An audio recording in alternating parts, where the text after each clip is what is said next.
দুজন বানর দেখার জন্য দৌড়ে এসছে, মানে রুমের মধ্যে থাকবে না, শুধু বানর দেখবে এরা। বানর কোথায় মাম্মা? বানর কোথায়? বানর কোথায় দুষ্টু? নেই, পালিয়ে গেছে। কোথায় গেছে? মামা বাড়ি গেছে বানর। দুষ্টু বানর আসছে, তুমি বানর তাড়াচ্ছ? নেই, কি হবে?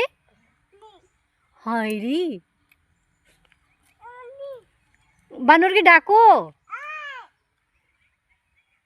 বলে বানর আসো, তোমায় আমি কলা খেতে দেবো। এরকম করে কলা খেতে দেবে। দুজনের বদমাশি দেখো, দুষ্টু বানরকে ডাকছে। তাড়াচ্ছ বানরকে?